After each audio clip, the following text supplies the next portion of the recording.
It's the most wonderful time of the year, and this is my Christmas gift to you because I'm going to share my favorite fashion moments in Christmas movies. And of course, we have to start with the obvious. We have to start with Home Alone, because when I think of Christmas, usually I watch that movie, but then I also think about Kevin's mom, who is this very glamorous woman. Usually I think about her big brown coat, the gold earrings. It's still very much the late 1980s. So you can see I really like the styling of Catherine O'Hara in that movie, but I also think this movie is a very good example for this typical Christmas styling, because what they did really well was the set design and also the costume design. Everything was talking Christmas, we could say. When we think of Christmas, we mainly think in three colors: green, red, and this cream beige tone. And this is what Home Alone does really well. Of course, we can say these are the traditional Christmas colors, but I do think that movies like Home Alone, also some older movies, which I'm going to discuss later, contributed to this myth of Christmas and also these colors of Christmas. And if you look really closely in Home Alone and you pay close attention to every single detail, you will see how they worked with these Christmas colors. And do this exercise next time you watch the movie, because you can see the details everywhere and how it works together. Pay attention to the small things, not only the obvious Christmas things like the jumpers or Kevin's beanies. It's also more subtle. For example, Catherine O'Hara wears this green jumper and a brown blazer over it. And this is already one hint. We have the green color, but then when you look into the background, you see this Christmas decoration in gold and red.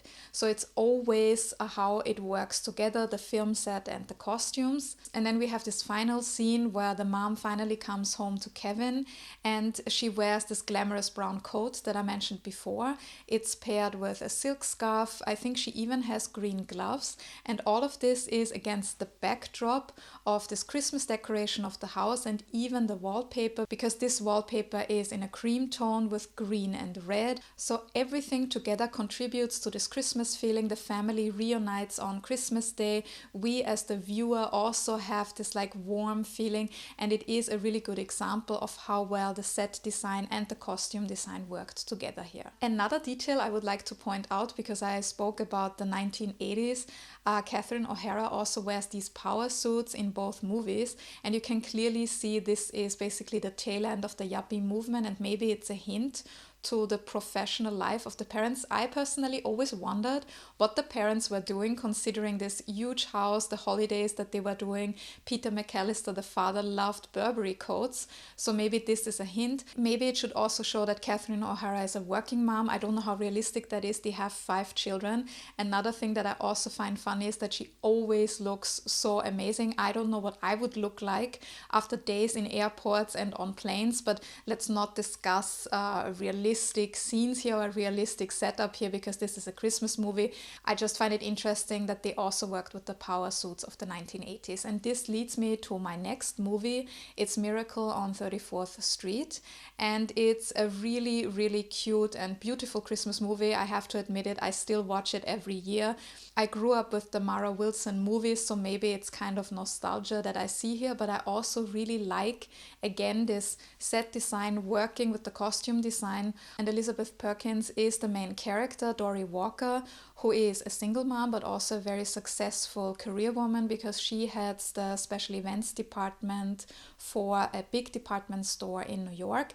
So again, we see this reflected in her clothes, because she wears these typical suit, the blazer, skirt combos. So again, we have the influence of the late 80s, the early 90s, the yuppie movement.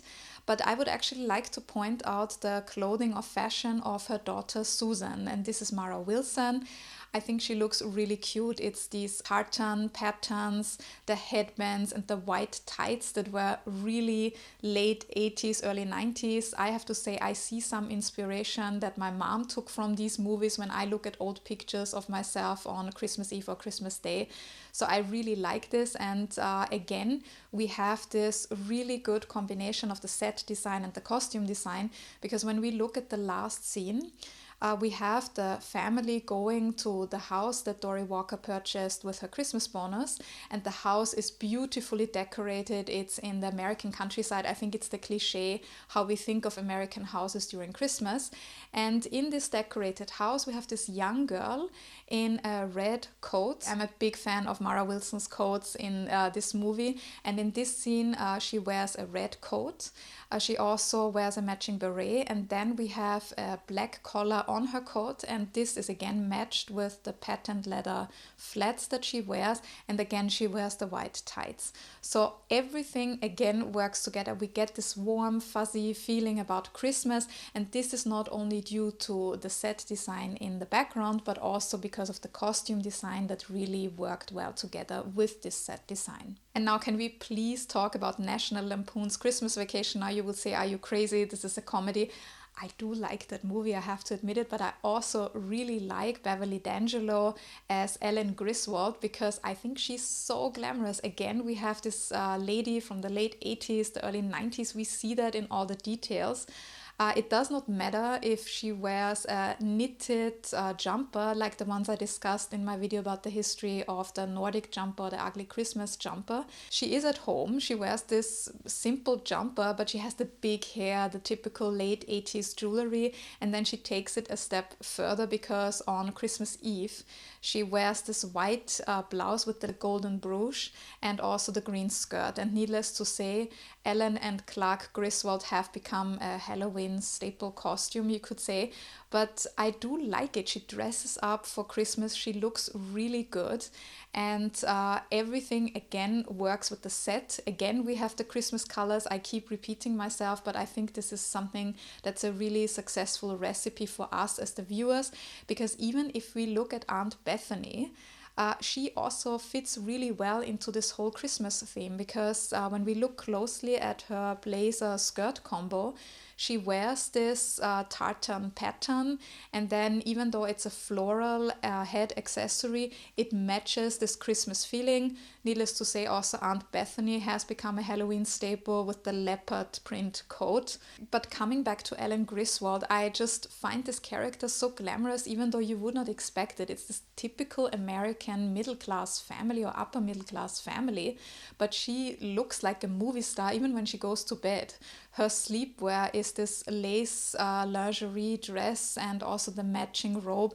It's just really, really beautiful. I wish there was still more sleepwear like this. So this is definitely one of my Christmas highlights. And now moving over to a Christmas classic, but I think it's rather a movie for my American viewers because I'm not sure how many Europeans have watched this movie. It's Meet Me in St. Louis.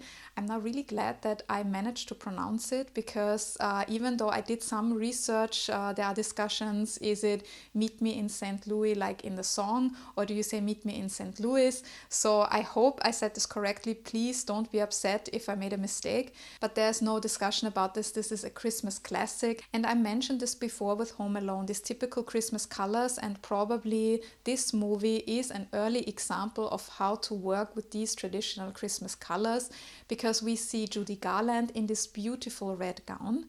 We probably all remember that gown, and then also it matches again the surroundings because for example there are these three gowns next to each other, the beige one, the red one, and then the green one. So again we have the Christmas colors. And what I really like about this movie is this old Hollywood glamour around Christmas. Call me traditional and conservative, but I don't like ugly Christmas jumpers at Christmas. I like to dress up for Christmas. It's the most wonderful time of the year, so we should also try to look the most wonderful or feel the most wonderful. And so when I see movies like this, for me it shows this effort of the family of dressing up for Christmas. And I also do like the coats because they are really beautifully cut.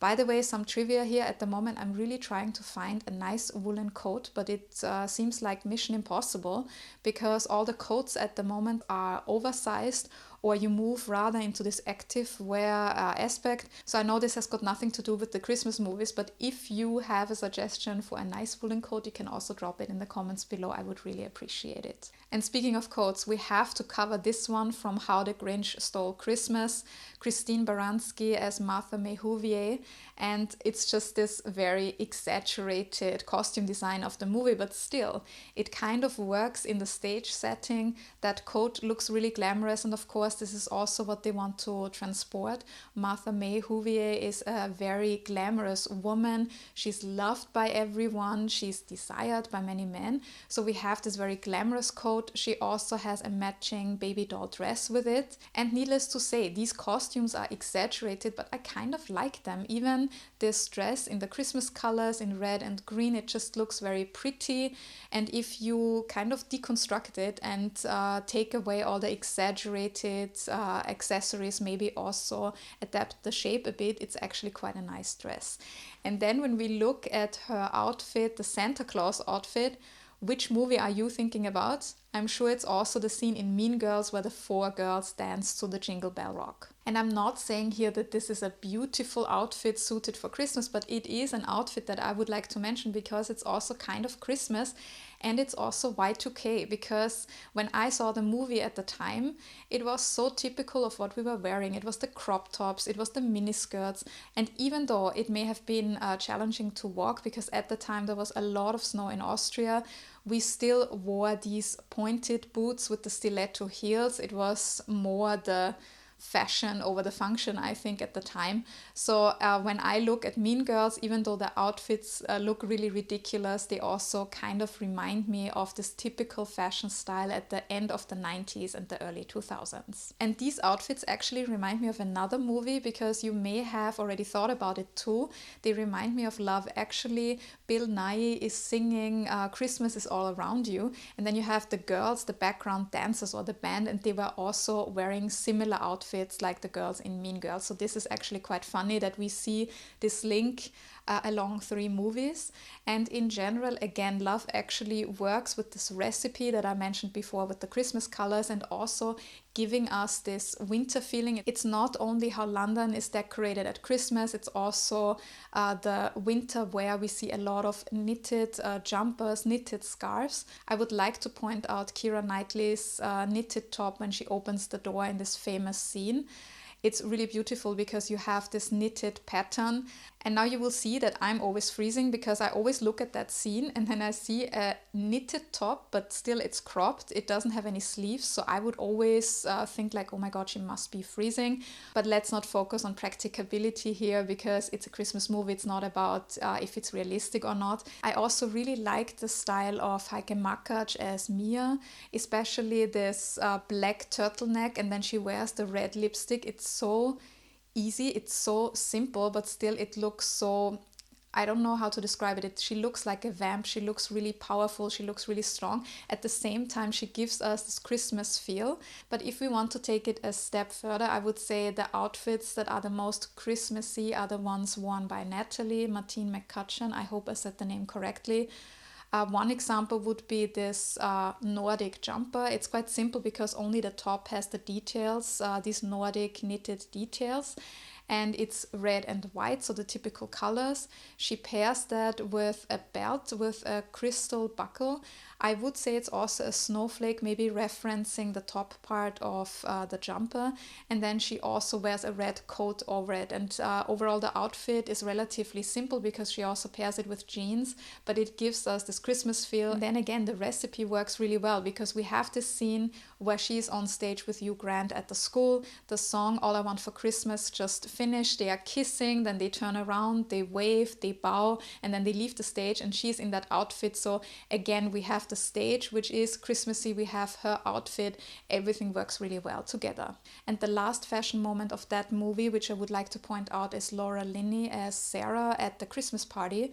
She wears a simple blush pink dress, but she pairs it with a very beautiful coat. Again, you can see at the moment I'm a bit focused on the coats, and it has these really nice embroidered details. I think it's a floral pattern, so I think this is also a very nice Christmas moment without being too Christmassy and without being too literal with the Christmas colors. And let's stay in Britain because you probably have waited for this one, Bridget Jones's Diary. I'm not going to discuss her fashion style because when we think of Bridget Jones, we think about these frumpy outfits. The tops and the dresses are usually a bit too tight, the skirts are a bit too short. This is her overall style that actually reflects her personality. But again, when we think of Christmas, a lot of us think of Bridget Jones because we think about her Christmas pajamas, also the ugly Christmas sweaters. And I mentioned this in my other video. This movie was actually yet another boost for this trend of the ugly Christmas jumper, whether we like it or not. So this definitely also contributes to this overall Christmas feeling. And then also because it's winter, as I mentioned before, they work with a lot of knitted cardigans, knitted jumpers, knitted shawls. And even in that scene where Bridget Jones runs outside into the snow, she only wears her underwear and then this knitted cardigan over it. And again, I would say this is an example of a successful costume design because on the one hand, we have winter, Christmas, all of this like warm, fuzzy feeling that we get, but we also see the personality of the main character because Bridget Jones is a bit chaotic, she is aloof, she is not organized, and this is also reflected in her clothing. And the last movie I would like to discuss here is an Easter egg for my Austrian viewers. I know Easter egg at Christmas doesn't work really well, but it's a movie that's not known too much outside of the German-speaking countries. It came out in 1997. It's called Single Bells, and I think it's actually available in German with English subtitles. And if you can, I really recommend watching it because it's a very, very funny movie. I think the success of this movie is based on the reality of many Austrian families.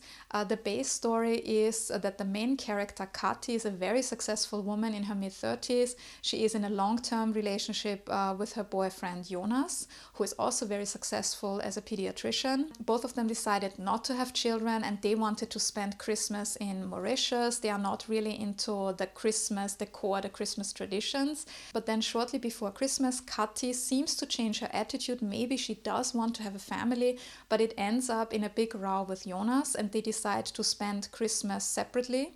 Kathi is very upset. She calls her sister Luise or Luisal, who lives in the Austrian countryside, and she invites Kathi over for Christmas. And it ends up being a very chaotic Christmas because more and more people are coming. Also, Luise's mother-in-law is there. Then also their mother, Lilibet, shows up. And you can also see how all the characters start fighting or go on to each other's nerves. Everybody has a different view on how they should celebrate Christmas. And the character I would like to discuss here is Lilibet, the second grandmother. So you have the situation with the two grandmothers, Mitzel and Lilibet. And Mitzel never fails to mention that Lilibet married a rich husband, and this is why she has so much money. And Lilibet shows up in the Austrian countryside in this teeny tiny village wearing a big mink fur coat and carrying her Louis Vuitton beauty case, but actually she makes other people carry her luggage. And then Lilibet basically runs the show. She talks in the signature Viennese accent, which makes her appear posh, but also very pretentious. We are here in the Austrian countryside where people speak dialect. And the other grandmother, Mitzel, who is very humble, always makes these comments about her. She can also not relate to the stories Lilibet shares of her British friend Maureen with this beautiful English garden. And as the name Lilibet suggests, Lilibet could actually be an aristocratic lady from England. So we have this whole image that is created around this character, and this is also reflected in the clothing. She wears cashmere jumpers with silk scarves, the pearl earrings. I already mentioned the expensive luggage that she also has, and also the mink coat. And then this eccentric grandmother, who does not consider herself a grandmother, takes her young young granddaughter to the village and drinks eierlikör with her, which is a sweet alcoholic drink. So you can already imagine how this whole Christmas Eve ended up. If you can find this movie, I highly recommend that you watch it. It has become a Christmas staple for many Austrians. I also watch it every year, even though by now I learn it by heart. There are memes online about Mitzel, for example, the other grandmother. So it's really fun if you want to learn more about Austrian Christmas traditions, Austrian culture. And now I would like to hear from you. What is your favorite Christmas movie or your favorite fashion moment from a Christmas movie? Let me know in the comments below. And with this, I'm leaving into my year-end break. I wish you a Merry Christmas if you're celebrating. I also wish you all the best for 2025. And if you enjoyed this video, please show it by liking it and also subscribing to my channel if you haven't done so already. If you want to read more about fashion, you can also head over to my website, thepinklookbook.com, and you can also check out my fashion label, Pelagona. And if you still want more Christmas spirit, I have yet another Christmas video for you, which I have mentioned already before. It's about the ugly Christmas jumper and its history. It has actually not always been that ugly. So maybe you would like to check that one out too. Thank you very much for joining me in this video, and see you in the next one.